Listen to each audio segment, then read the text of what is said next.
Muy buenas tardes, noches a todos. Bienvenidos a otro webinar más de Integra Cancer Institute.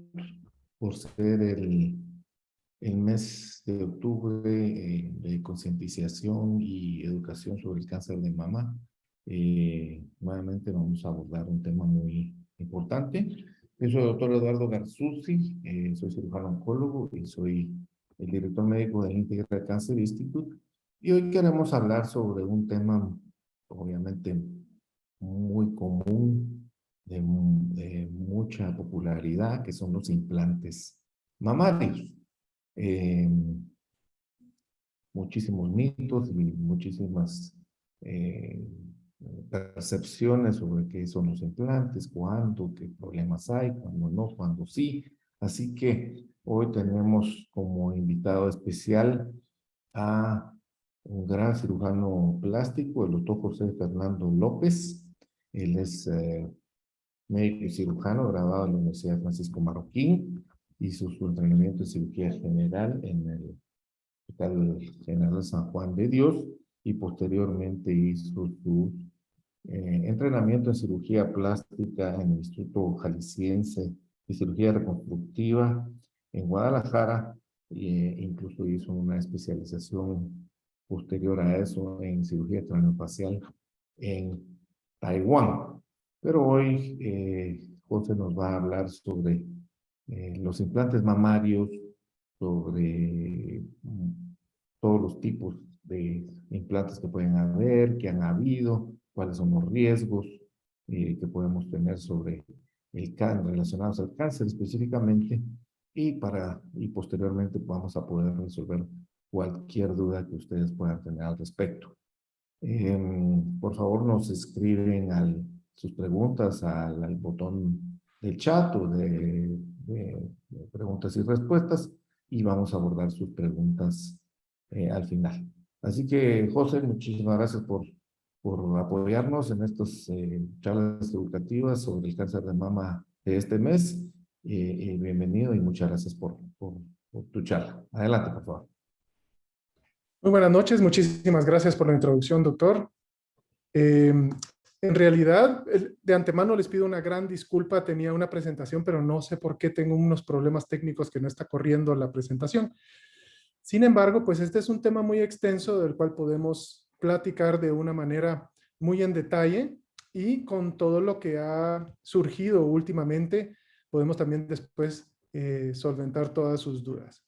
Entonces, pues los implantes mamarios en realidad no es nada nuevo. Los primeros implantes mamarios vienen desde los años 70, en donde empezaron a introducirse en los cuerpos humanos en los años 80.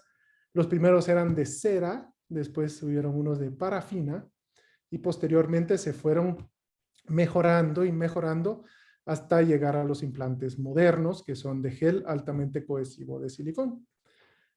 Desde que se empezaron a utilizar, pues se empezó a hacer registros. Lastimosamente en Guatemala no tenemos muy buenos registros, así que vamos a hablar de los registros en los Estados Unidos. Y pues básicamente se empezó a determinar cuáles eran los efectos en el cuerpo. Hasta la fecha no existe ningún estudio y los implantes mamarios son básicamente uno de los aparatos médicos que más se han estudiado en la historia de la medicina. Y debido a que pues, es algo lucrativo, también han tenido mucho empuje para la examinación de estos aparatos. Y no existe ningún estudio hasta la fecha que asocie al implante mamario con un cáncer de mama. Ahora, sí han habido algunos fenómenos que han ocurrido, que son en los cuales nos vamos a basar el día de hoy, en donde pues pueden haber ciertos neoplasias o ciertos cánceres, pero no son asociados al implante directamente como un cáncer de mama. Entonces, pues ya entrando en detalle, la neoplasia más asociada a los implantes es algo que se llama linfoma anaplásico de células gigantes. Y bueno, esto se empezó a documentar desde los mediados de los 90, en donde apareció el primer caso. Y no es un cáncer que sea de la mama, es un linfoma, es un cáncer que es de el sistema inmunológico. Existen diferentes teorías por las cuales han ocurrido esto y básicamente son dos. Uno es la teoría de hipertrófica, se llama, que es por la presencia de sangre o la presencia de líquido alrededor del implante, lo cual desencadena una reacción inmunológica exagerada del cuerpo generando inflamación crónica y eso puede desbalancear el sistema inmunológico hasta un grado en donde se puede convertir en una neoplasia. Y el segundo teoría es la teoría del biofilm, que es básicamente de que existen bacterias que colonizan al implante una vez que entran y eso genera una reacción inflamatoria severa, ¿verdad? Que también puede causar este tipo de neoplasias. Entonces, como les mencionaba, desde los 90 se empezó a documentar esta neoplasia del linfoma anaplásico de células gigantes y se asociaba a algo muy específico que era la textura del implante. La textura del implante puede ser de diferentes características. Las primeras eran lisas, o sea que son completamente lisos, que no tienen ninguna rugosidad en su implante, en su superficie. Estos implantes fueron los primeros que se desarrollaron ya con el gel de silicón, que antes era más como ver una miel, ¿verdad? Entonces, si se rompía la cápsula externa, podía haber derramamiento de ese contenido y eso causar inflamación y también podía causar la contractura capsular, que es cuando se contrae la cicatriz que está alrededor del implante, generando que sea extremadamente dura y puede llegar a doler. Son 4 grados de contractura, ¿verdad? Y después fue evolucionando a los geles más cohesivos, que ahorita los que tenemos se les llaman gummy bear implants, que si uno los parte a la mitad, pues es como partir a la mitad un gummy bear, pues, ¿verdad? No pierden su forma, no se derrama nada. Entonces, a mediados de los 90 se dieron cuenta de que existía este tipo de linfoma alrededor del implante y que se asociaba a los implantes que tenían textura. Los implantes lisos, solo hay un caso reportado en la historia y tuvo implantes texturizados antes y después se puso implantes lisos, entonces pues, lo más probable es de que no es estadísticamente significativo. Pero, pues básicamente desde ese entonces hasta ahora se han reportado más o menos 800 casos de linfoma anaplásico de células gigantes. Ahora, esto no tiene mucha correlación con marca, es más con superficie. Existen casos reportados con diferentes marcas, pero el 90% se ve asociado a una marca específica, que es una marca americana que tenía algo que se llama una BioCell, se llamaba la marca, que tenía como una superficie un poquito más profunda para poder adherirse a los tejidos y en teoría no cayera el tejido. Y es la que más se ve asociada. Sin embargo, puede darse con cualquier marca, sin embargo, pues esta era la que más lo presentaba. Y se daba más con texturizados. Básicamente son, perdón, más asociado a lo que es la textura del implante. Ahora, la FDA actualmente no, ya los quitó del mercado, quitó todos los implantes texturizados del mercado, pero pues otras marcas que no tienen recomendación de la FDA o están regidos por la FDA, todavía existen algunos que son texturizados. Sin embargo, pues estos ya no se deberían de utilizar por esto mismo. Entonces, como les mencionaba, durante todos estos años se han reportado más o menos 800 casos. La incidencia actual del linfoma anaplásico de células gigantes está determinado en diferentes estudios, pero el estudio más grande lo determinó que es 1 en 30,000. Si lo vemos en porcentajes, aproximadamente el 0.04%. O sea que es algo que es bastante raro. Se estima que hay más de 10 millones de mujeres con este tipo de implantes y la recomendación de la FDA no es de quitar el implante. O sea que no hay todavía una explantación profiláctica debido a esto. Ahora, ¿cómo se pudiera llegar a presentar?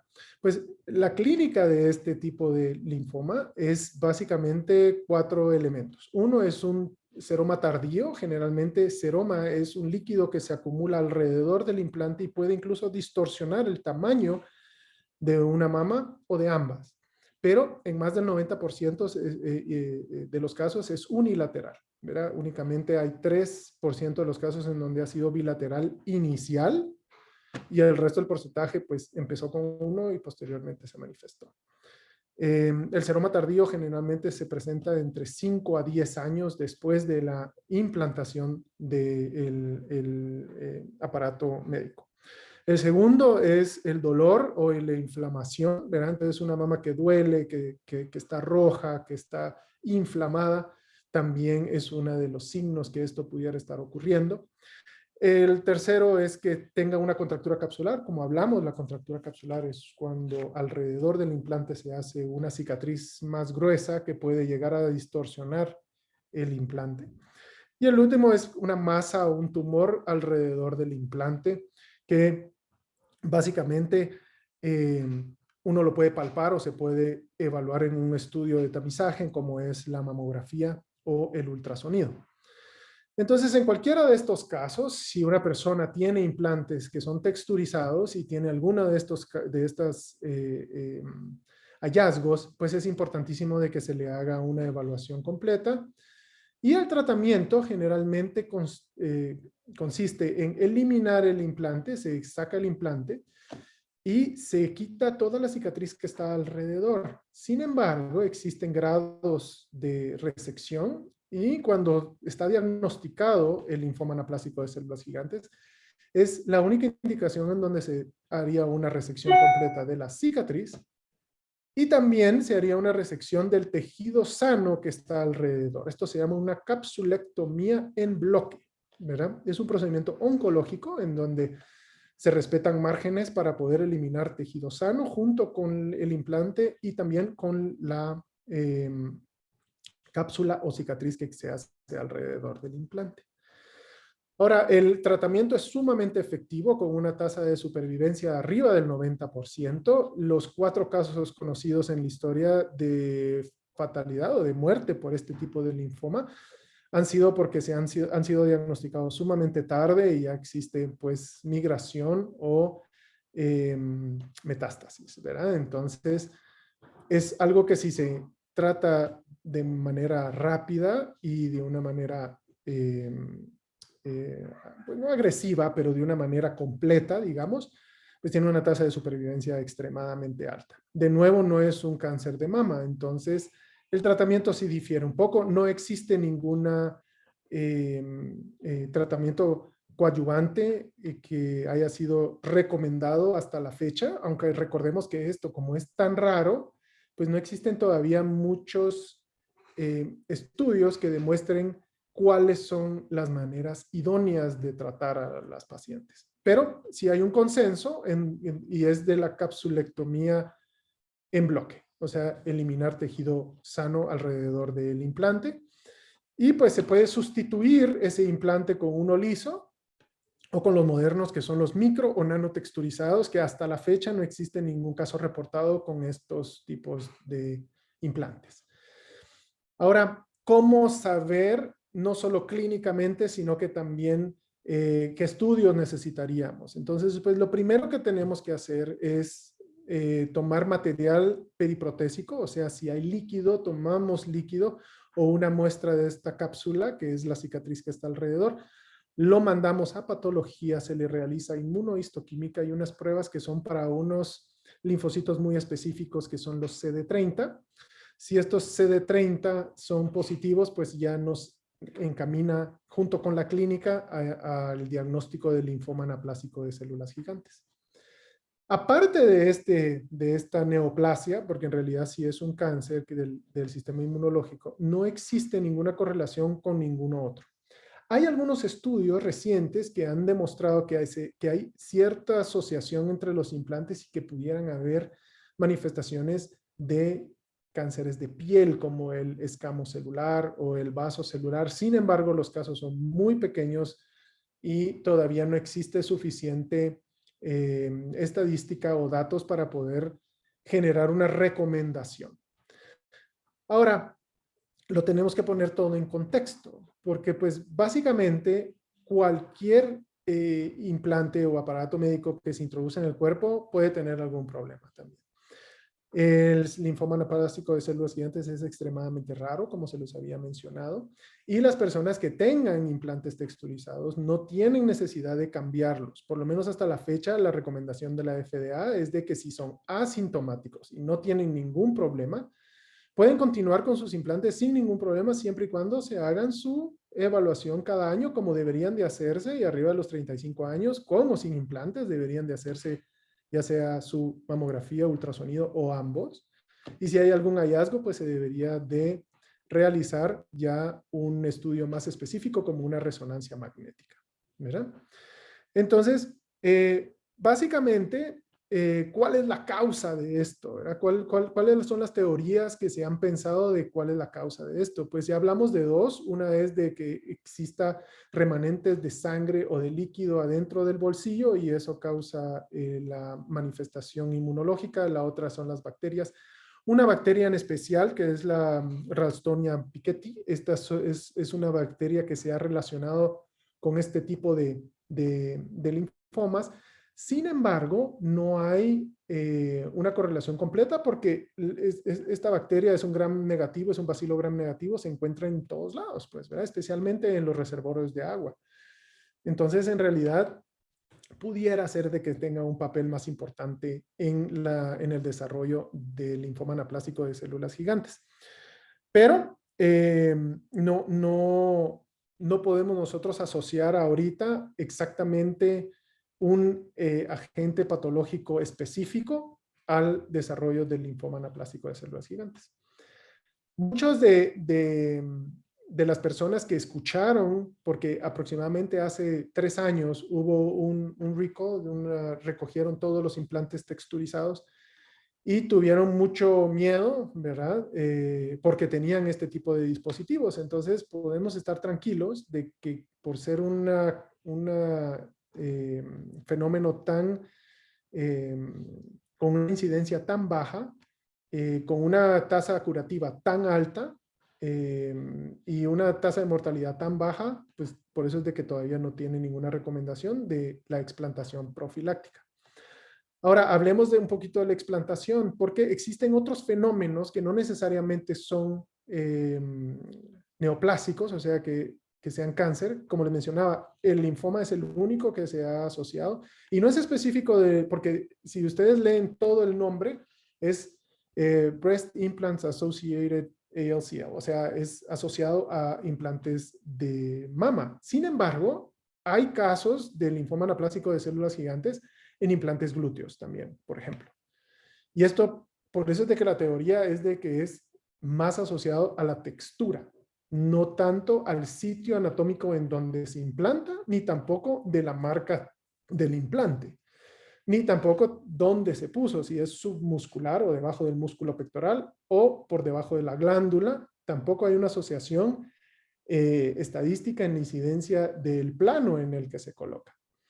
Ahora, aparte, como mencionaba, del linfoma, también existen algunas enfermedades que no conocemos bien todavía, como por ejemplo, algo que se llama BII o Breast Implant Illness. El Breast Implant Illness existe. Lo que pasa es de que también es algo extremadamente raro y es un efecto sobre la paciente que tiene el implante en donde se siente con algunos síntomas que son un poco generalizados y tienen muchos síntomas. Si uno lee la lista, pues son un montón de síntomas, ¿verdad? Fatiga, mialgia, cansancio, fatiga crónica, pérdida del apetito, suavidad en el pelo, o sea que se vuelve más ralito el pelo, etc. Entonces, no existe ninguna prueba actualmente que nos pueda dar el diagnóstico del breast implant illness. Pero sí existe, no se deben de tomar a la ligera estos tipos de síntomas y el tratamiento para este fenómeno pues es la explantación. Lo malo de esto es de que si nosotros miramos los estudios de la explantación, nos damos cuenta de que más del 60% quedan con un resultado estético no favorable, o sea que consideran de que la manera como queda después de que quita el implante no es satisfactoria. Y eso ocurre porque cuando uno pone un implante dentro del cuerpo, el cuerpo se va a moldear alrededor de este implante. Y ocurre algo que se llama atrofia tisular. Esto ocurre en todas las capas de la piel, del músculo, excepto la dermis. La dermis es lo único que no, la dermis es la capa más fuerte de la piel. Es lo que cuando uno corta, lo blanquito que se ve justo debajo de la capa superficial, esa es la dermis. Eso es lo único que no sufre atrofia. Entonces, si el tejido se vuelve más delgado, o sea, el envoltorio, porque el contenido de la mama se convierte en el implante, en la grasa y en la glándula remanente que tenemos. Imaginemos en una mama pequeña que pusimos un implante, estiró esa piel para acomodar el implante, se hizo un poquito más delgado y extraemos el implante, pues queda una redundancia del envoltorio, porque el contenido ya no es óptimo. Y estos van de la mano. Entonces, la gran mayoría prefiere una reimplantación.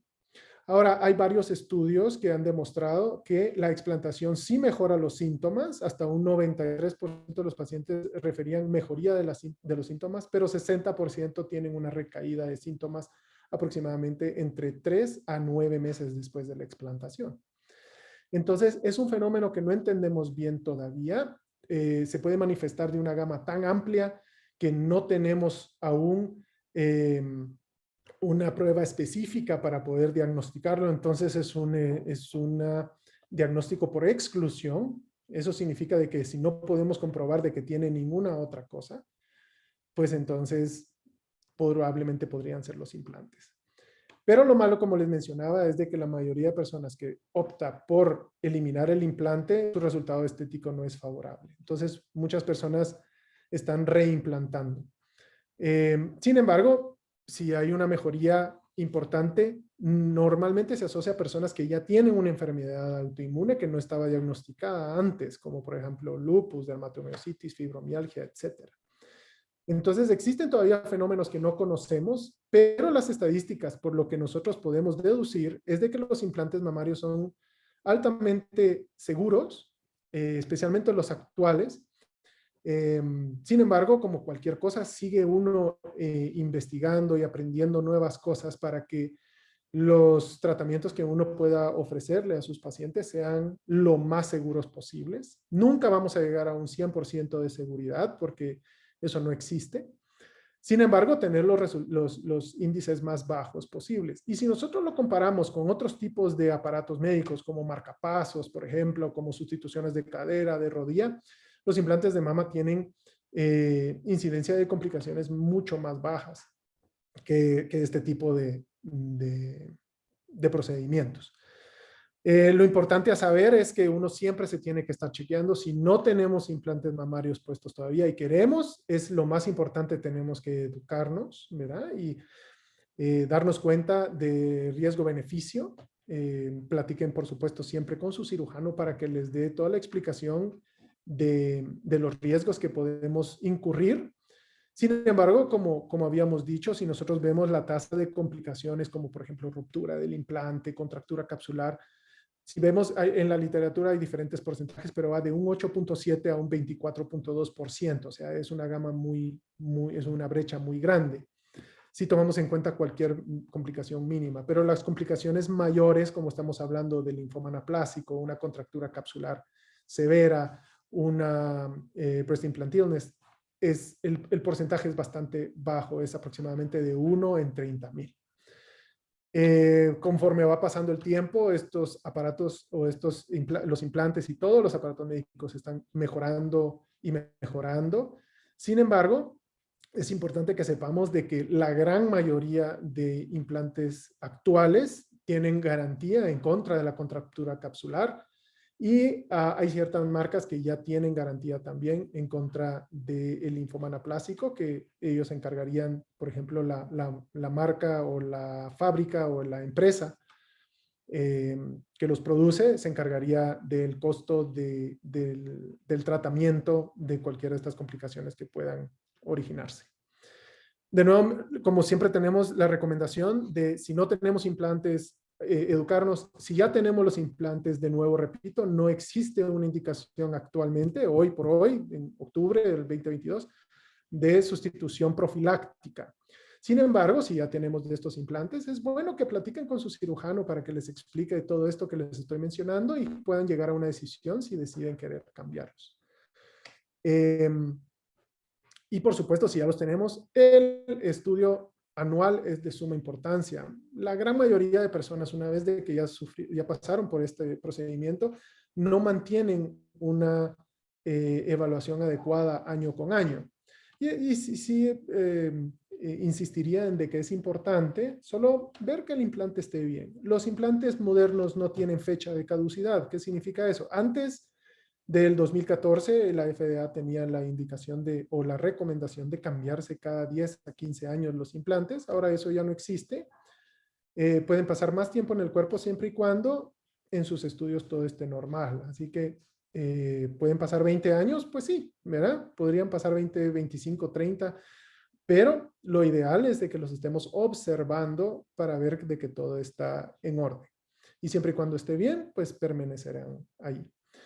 De nuevo, complicaciones siempre pueden existir. Siempre puede existir una infección, un sangrado,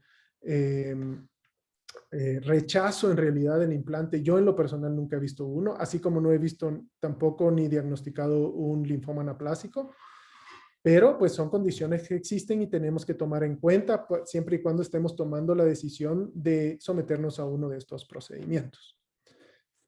Esto es un tema sumamente extenso, pero pues les acabo de dar básicamente lo más importante de estos fenómenos y, por supuesto, si tenemos preguntas, estamos listos para responderlas. Muchísimas gracias. Excelente, y doctor López, muchísimas gracias por la explicación. Creo yo que vamos a ser un poquito repetitivos con las preguntas que te voy a plantear.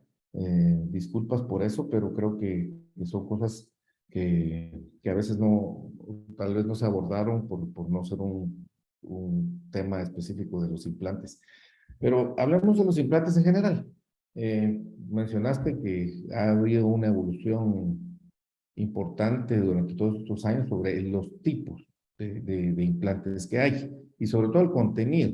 Desde, creo que mencionaste cera o no sé qué desde un principio. Posteriormente silicón, hubo una época que incluso retiraron los implantes de silicón porque habían estado relacionados con problemas. Ya después solo hubieron soluciones de solución salina. Ahora después regresaron los implantes de silicón, hay mixtos, etcétera. O sea, ¿puedes explicar rapidito qué tipos de implantes existen separado de la texturización? Porque ese es un tema, el tema que nos aboga un poquito más en esto, pero los tipos de implantes y cómo escoger o cuáles son los más seguros ahora. Claro, básicamente el contenido del implante pueden ser solo dos. Uno es solución salina, que es una solución estéril que se introduce en el implante en el momento de la cirugía. Y el otro son los que vienen prellenados, que son los de gel altamente cohesivo de silicón, que son los que platicamos. Sin embargo, sí hay estudios que han demostrado que el contenido del implante, porque lo que es la parte de afuera o la coraza del implante, el envoltorio del implante siempre es el mismo, que es un elastómero de silicón, que es el material más inerte que ha conocido el hombre dentro del cuerpo humano. Pero actualmente los de solución salina fueron muy populares, especialmente en los finales de los 90 y principios de los 2000 en los Estados Unidos, en donde se aseguraba de que eran los mejores y se rompían. Entonces, pues es solución salina que básicamente se absorbe en el cuerpo.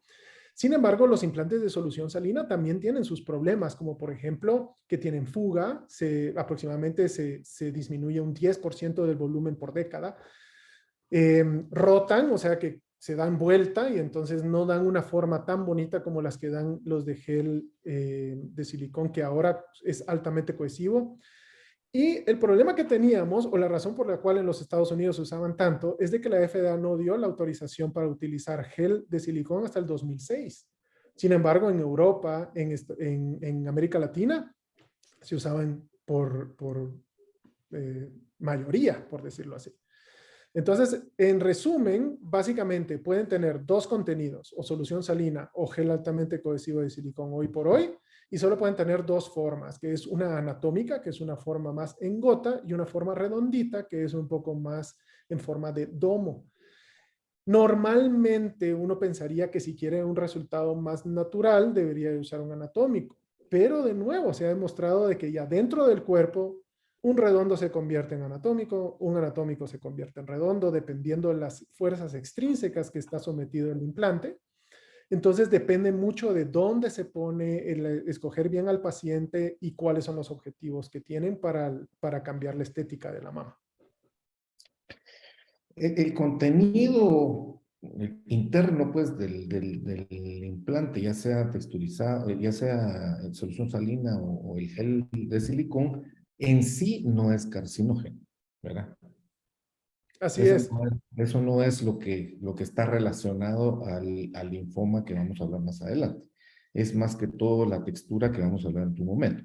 Ahora, ¿hay alguna, porque los implantes se pueden poner en diferentes lugares, asumo que debe ser también por cuestión de preferencia del paciente, preferencia del cirujano, pero también una buena, eh, pues la búsqueda o selección del paciente. Pero el implante tiene más chance de tener problemas si es detrás del músculo, por delante de la mama, detrás de la piel, o hay alguna diferencia en dónde se coloca el implante. Sí, en realidad el plano en donde se debería de poner un implante básicamente solo existen tres. Subglandular, que es justo debajo de la glándula por encima de la fascia del pectoral. Subfacial, que se pone debajo de la fascia del músculo pectoral. Y submuscular. Ahora, en realidad no existe una llave que abra todas las puertas. Entonces, tiene que uno escogerlo dependiendo de qué es lo que busca con cada paciente. Yo plano subglandular no utilizo porque prefiero el subfacial que me da las mismas ventajas. Pero subglandular o subfacial se debería usar cuando nuestro objetivo es cambiar la forma de la mama. Por ejemplo, existen algunas personas que tienen una mama tuberosa, que es cuando existe un anillo glandular que hace que se hernie la glándula y entonces se ve más triangular. Si yo pongo debajo del el implante, debajo del músculo, en estos casos, ¿qué va a ocurrir? Bueno, pues voy a tener el implante bien redondito la mama mal formada enfrente. Entonces, ahí sí tiene la indicación de ponerse por debajo de la glándula o de la fascia para que el implante sea el que me está dando la forma de la mama. Liberamos todas esas adherencias para que el así sirva de molde. Sin embargo, lo que queremos es tener una cobertura más amplia, o sea, queremos tener más colchoncito entre la piel y el implante para que se vea menos, o sea, una persona delgada, por ejemplo, o una mama que sufrió caída y que ya tiene los tejidos más atróficos o estirados, el plano submuscular es el ideal. Entonces, en realidad no es mucha preferencia de uno, sino la indicación que tiene el paciente. ¿Alguna de las localizaciones tiene mayor o menor índice de complicaciones en cuanto a contracturas o las fugas, etcétera, que habías mencionado? Sí, el plano subglandular es el que más incidencia de contractura capsular tiene. ¿Por qué? Porque no es un tejido tan vascularizado como el músculo. El músculo sí tiene bastante vascularidad, lo cual permite de que lleguen mayor cantidad de células, tanto proinflamatorias como de cicatrización. Mientras que en un tejido que no es tan vascular, pues entonces sí se puede dar una acumulación de colágeno tipo 1, tipo 3, ¿verdad? Que son las que hacen que la contractura sea más fuerte. Sin embargo, en cuestión de neoplasia, el plano no tiene ninguna asociación. Con el linfoma anaplásico no existe una asociación estadísticamente importante entre que sea subglandular, subfacial o submuscular.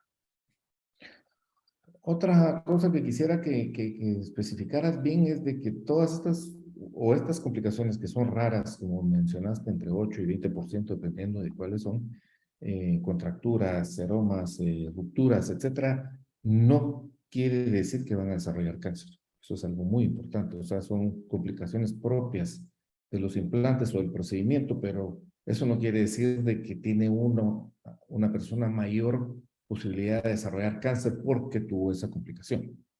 Sí, en realidad la manera como se lo explico a mis pacientes es, si usted se pone implantes, no tiene ni mayor riesgo ni menor riesgo de tener cáncer de mama. No, no porque se ponga implantes va a tener más riesgo, pero tampoco los va a proteger. Sin embargo, sí hay un estudio que demuestra de que las personas que tienen implantes se les hace el diagnóstico más temprano porque como está el implante empujando el implante empujando la glándula, se siente más fácilmente. Pero pues eso es algo no, pues, que no tiene mucho peso científico. Pero no existe un aumento en la incidencia de cáncer de mama al ponerse sus implantes. Únicamente aumenta el riesgo del linfoma anaplásico de células gigantes. Ahora hablemos de lo que supuestamente sí está relacionado a este linfoma y es la textura. Como tú dijiste, pues ahora hay lisos, habían texturizados, tengo entendido que ya están prácticamente eliminados. Entonces ahora sí son completamente lisos y por lo que mencionaste, hasta están garantizando que en el caso que pudiera resultar un linfoma, hasta ellos se encargan del tratamiento. Es en realidad algo tan raro, pero tan raro que no es más que el riesgo que pudiera tener una persona común y corriente, pues, ¿verdad?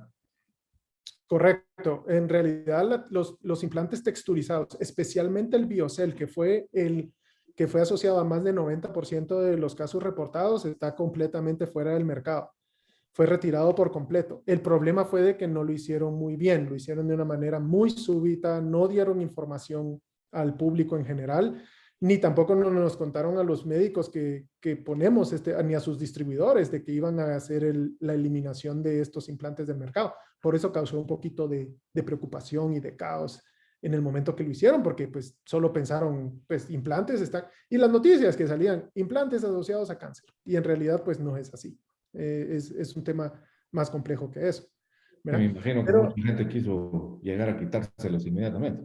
exactamente, yo por lo menos tuve que dar esta explicación tal vez unas 100 veces, ¿verdad? Porque sí, sí, y es un tema de mucha preocupación. Pero los implantes texturizados ya no están, los implantes lisos pues regresaron a usarse, pero los implantes lisos también tienen sus complicaciones, pues, ¿verdad? Tienen mayor tasa de rotación, hay muchos estudios que dicen de que tienen mayor tasa de contractura capsular.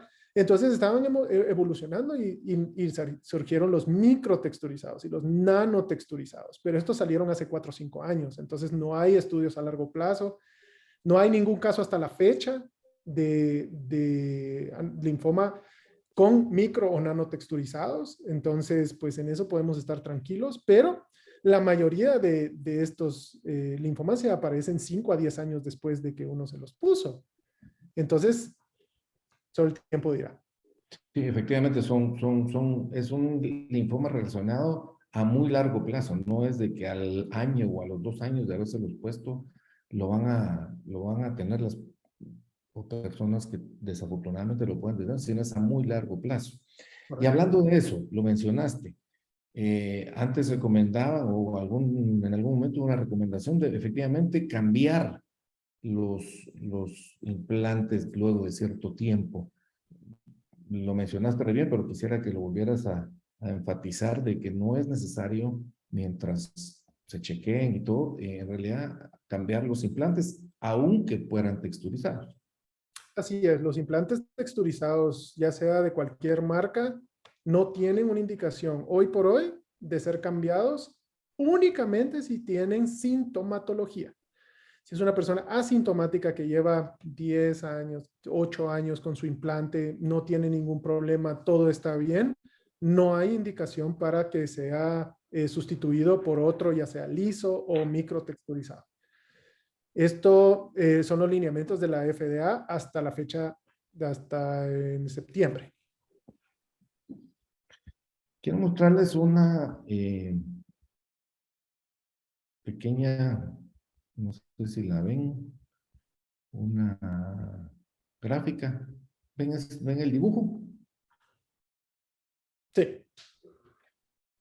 Bueno, ya les voy a hablar yo como oncólogo y esto es lo que podemos demostrarles sobre lo que efectivamente es ya hablando específicamente del linfoma. Recordemos de que el cáncer asociado a estos implantes no es un cáncer de mama, no es un cáncer del tejido mamario. Este es un linfoma. Los linfomas vienen de nuestras células que nos ayudan a defendernos, que son los linfocitos, ¿sí? Al final de cuentas, un implante es un cuerpo extraño en nuestro cuerpo, en donde pueda ser, donde se coloque, no importa, como decía el doctor, pueden haber en los glúteos, a veces se ponen, hay linfomas relacionados, o sea, en pacientes que han tenido expansores que se colocan a veces para precisamente, valga la redundancia, expandir la piel para luego poder usarla para cubrir defectos, ¿verdad? Pero al final de cuentas, cualquier cuerpo extraño va a crear una reacción inflamatoria porque es un cuerpo extraño y los linfocitos son los encargados de defenderlos de eso. Y precisamente crean esa cápsula fibrosa, esa es una defensa a un cuerpo extraño, ¿verdad? Entonces, esta cápsula que ustedes pueden ver aquí prácticamente en rosado, entre la cápsula y el implante hay estas células inflamatorias o linfocitos, ¿sí? Que son las que están, por decirlo así, conteniendo a ese cuerpo extraño dentro, ¿sí? Ahora, los implantes texturizados crean mayor reacción inflamatoria.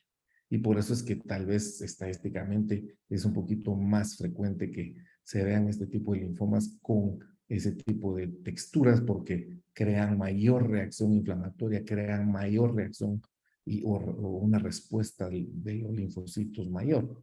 Y entonces, como decía el doctor, se crea este líquido aquí, incluso el diagnóstico se puede hacer cuando se sospecha, sacando un poco de este líquido y analizando estos linfocitos en el microscopio, ¿verdad?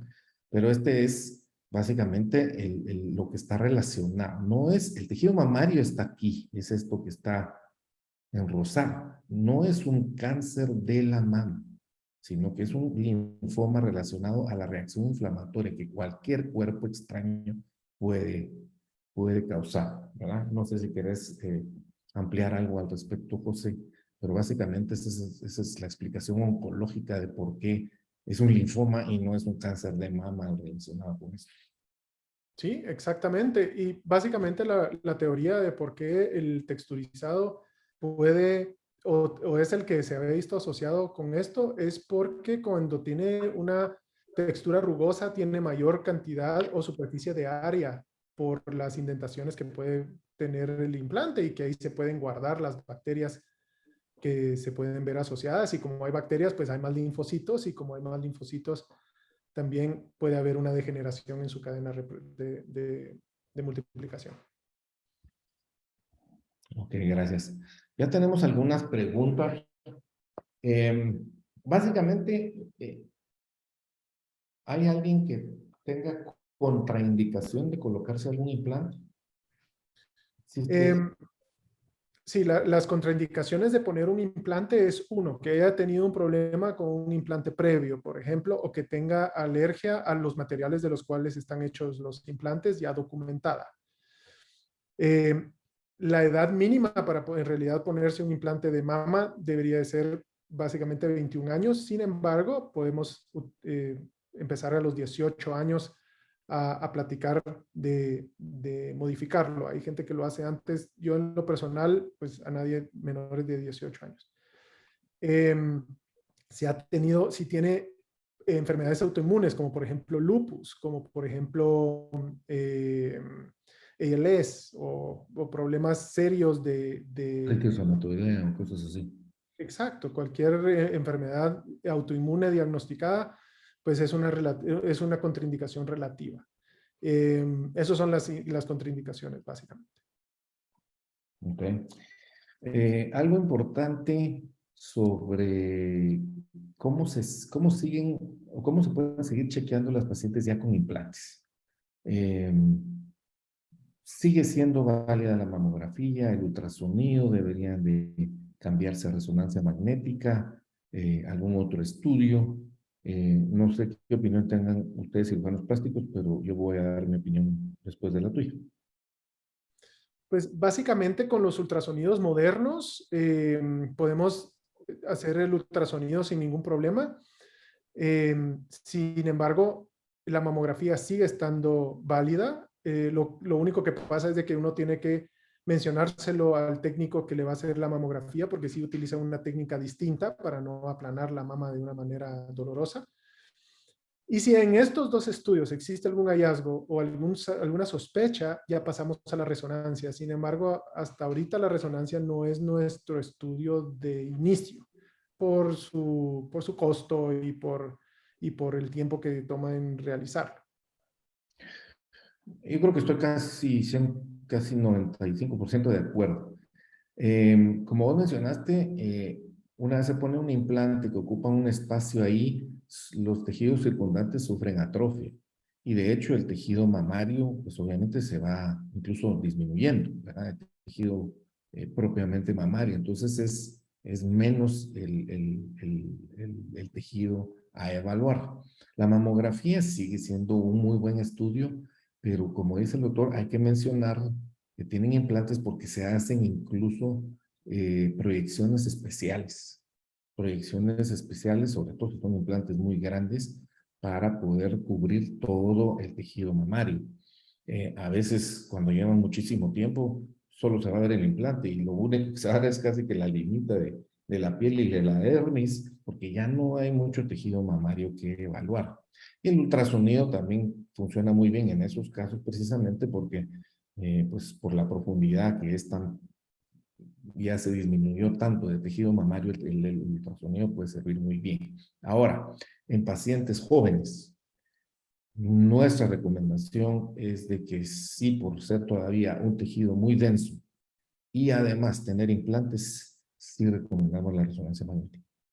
Es un estudio un poquito más sensible para las mamas que son muy densas en pacientes jóvenes. Estamos hablando, obviamente, menores de 40 años, que necesiten, pues, tener un seguimiento más estricto por alguna razón de algún antecedente familiar o alguna mutación que se tenga, etcétera, etcétera, ¿verdad? Pero en general deben de seguir las mismas recomendaciones sobre el tamizaje o el screening, que es anual a partir de los 40 años o cada 2 años si no hay ningún factor de riesgo, y en pacientes más jóvenes tal vez sí considerar la resonancia magnética. Aquí tenemos una pregunta muy específica.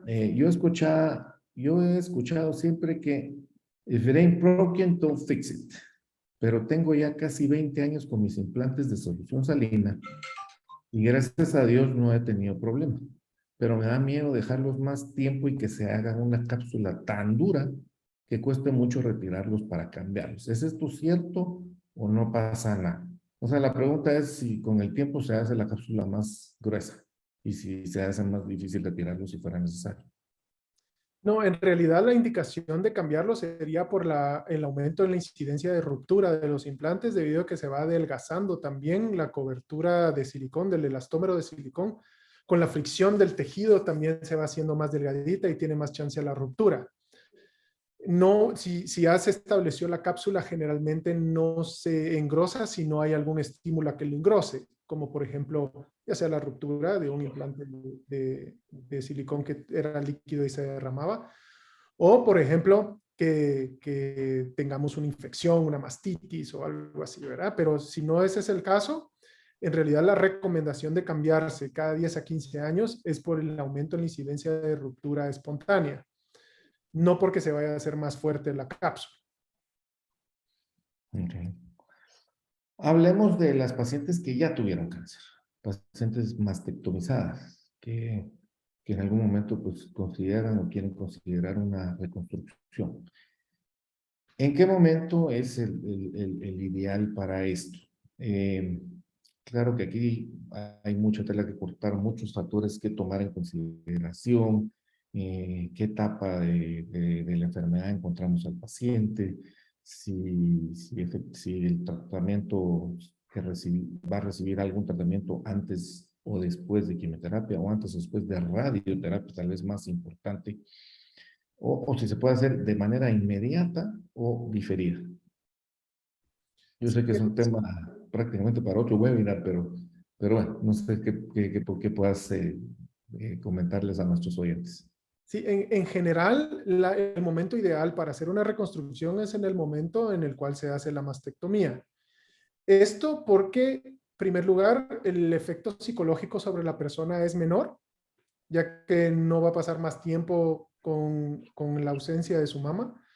Segundo, los tejidos están sanos, no han sufrido de radioterapia, entonces no han perdido su calidad ni su elasticidad. Y también nos ahorramos una cirugía, ¿verdad? Entonces, la reconstrucción puede ser con implantes o con su tejido autólogo, pero en ambos escenarios siempre es mucho más fácil y obtenemos mejores resultados si se hace en el momento de la mastectomía. Sí, yo creo que ahora también con las técnicas quirúrgicas oncoplásticas, le llamamos ahora a nosotros, de que ahora ya nos dimos cuenta que no hay necesidad, sobre todo en tumores pequeños, primero que todo, de no quitar la mama, ¿verdad? Para empezar, podemos hacer lumpectomías o cirugías conservadoras de mama. Segundo, si hay necesidad de hacerlas, a veces no necesitamos incluso quitar pezón, a veces no necesitamos quitar toda la piel, podemos hacer cirugías conservadoras de piel, conservadoras de pezón y dejarles a los cirujanos plásticos esa envoltura de piel necesaria para cubrir el implante. En su defecto, pues obviamente cuando no se puede, ustedes utilizan lo que llamamos expansores, que tal vez puedes explicar cómo funciona eso y luego de cierto tiempo ya hacer una reconstrucción más formal. Claro, en realidad el expansor lo que hace es crear nuevo tejido, porque básicamente con la mastectomía, si es una radical modificada o incluso con algunas que son conservadoras de pezón o de piel, necesitamos tejido, básicamente eso, y no podemos crear tejido nosotros de una manera inmediata. Entonces, ¿qué hacemos? Ponemos básicamente un expansor que es como ver un implante pero vacío, que en su contenido va a tener solución salina. Existen otros que son de nombre, que son Baker, que tienen una coraza como de silicón alrededor y adentro de solución salina, que eso ya se dejaron de usar bastante. Pero básicamente lo que hacemos es de que introducimos en el momento de la mastectomía por debajo del músculo, levantamos 3 músculos, el serrato, el recto y el pectoral mayor, y hacemos una bolsa básicamente de músculo para que cuando nosotros vayamos llenando ese implante, vaya expandiéndose de una manera centrífuga y eso va a generar tensión sobre la piel. La manera como la piel y los tejidos, incluyendo el músculo, reaccionan a presión es de que generan más tejido. Y entonces estamos haciendo nuevo tejido para hacer un espacio adecuado para un implante definitivo. La única desventaja de esto es de que se necesitan 2 eventos.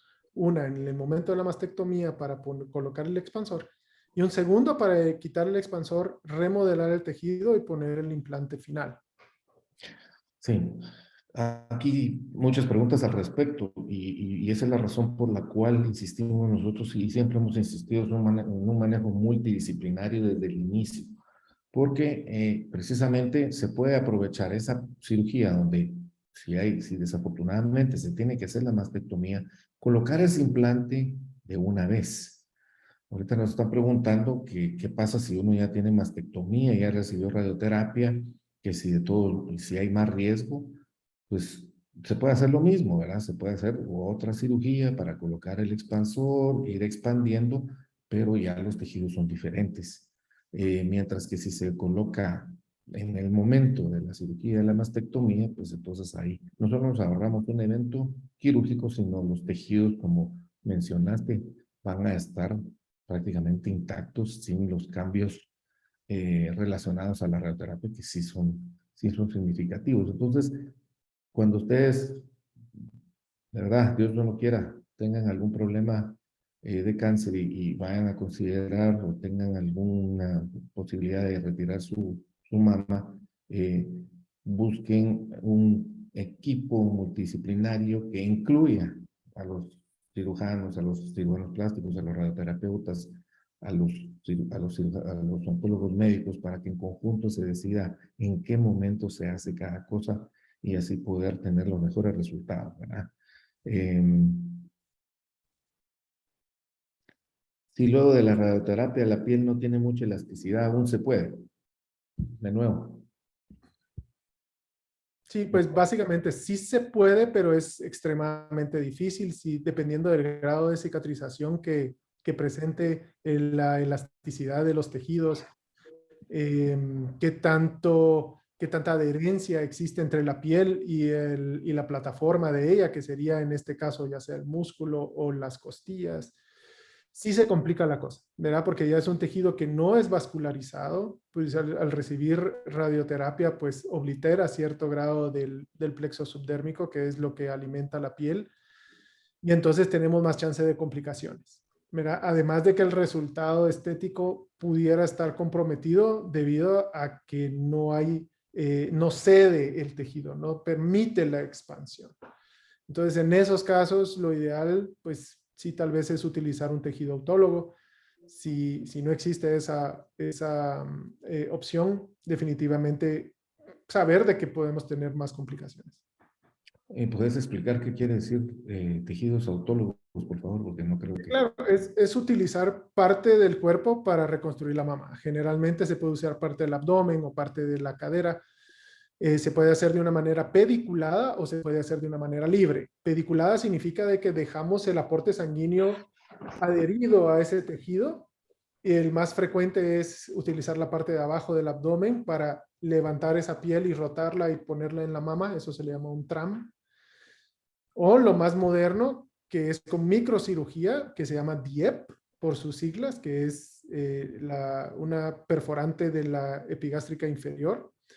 O también algo que se llama un ALT, que es tomar un tejido de la cadera, se quita y luego se anastomosa o se une a las arterias que están en el pecho para alimentarlo.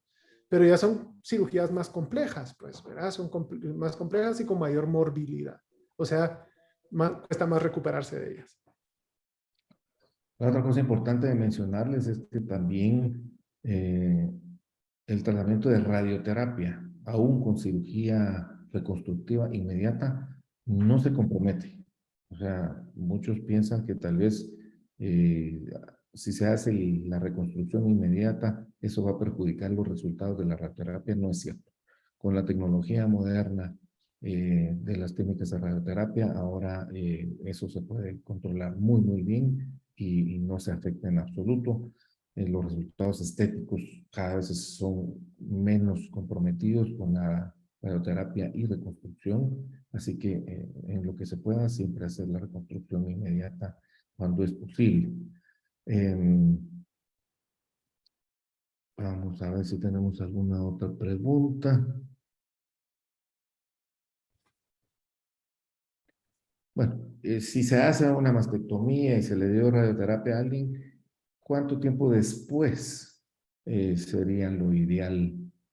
O sea, los efectos de la radioterapia todavía tienen, o sea, la radioterapia tiene efectos todavía incluso después de haberse terminado. Entonces, ¿en cuánto tiempo después consideran ustedes, cirujanos plásticos, el mejor momento para hacer una reconstrucción después de mastectomía y radioterapia? En realidad, cualquier procedimiento que se hace en un tejido irradiado se tiene que hacer un mínimo de 6 meses, idealmente un año. Así es, de acuerdo, de acuerdo. Y siempre considerar los expansores antes de... Yo en lo personal, perdón que interrumpa, yo en lo personal no pongo implantes en las mastectomías y la razón de eso es porque los resultados sí son estadísticamente hablando, no por habilidad del cirujano, pero estadísticamente hablando, si uno pone un implante en el momento inmediato, ya sea con ahorradora de piel o ahorradora de pezón, si uno no pone el expansor, generalmente, voy a decir generalmente, los resultados no son óptimos si uno pone el implante de inmediato. Y en mi experiencia propia, les puedo decir de que poner el expansor me da resultados muchísimo mejores porque puedo controlar ese bolsillo y no lo tengo que someter a una presión de un implante ya grande, por decirlo así, y la herida se mantiene se mantiene íntegra más tiempo o con mayor frecuencia, y la recuperación es mucho menos dolorosa también, de hacerlo de una manera paulatina a poner el implante de un solo. Entonces yo en mi práctica personal siempre prefiero el expansor. Yo creo que es algo muy, muy importante. Por lo general también, casi siempre creo que hay que mencionarlo, que se tiene que hacer algún retoque o algún ajuste del otro lado también.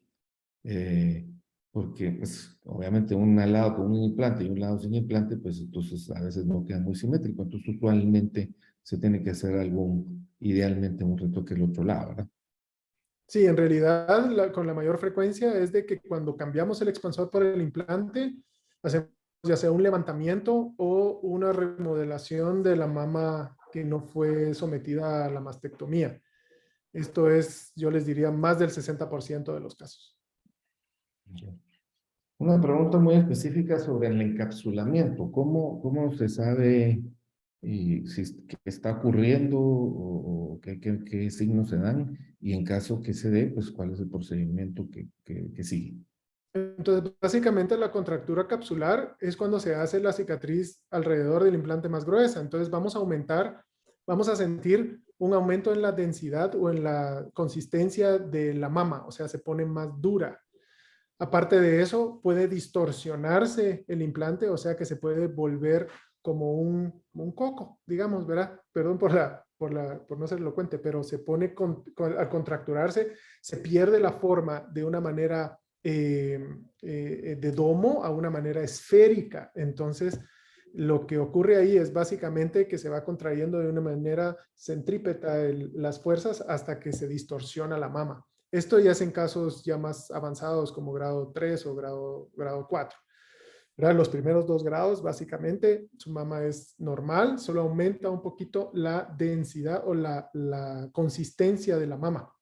También puede existir dolor. Si la mama duele, especialmente en los momentos que uno mueve los brazos de una manera exagerada, eso puede ser un signo de contractura capsular. ¿Cuál es el tratamiento? Depende, pero la gran mayoría es cambiar el implante, eliminar la piel, la cápsula que está alrededor en su totalidad, eso se le llama una capsulectomía, y si están en el plano subglandular o subfacial, pasarlo debajo del músculo para disminuir la incidencia.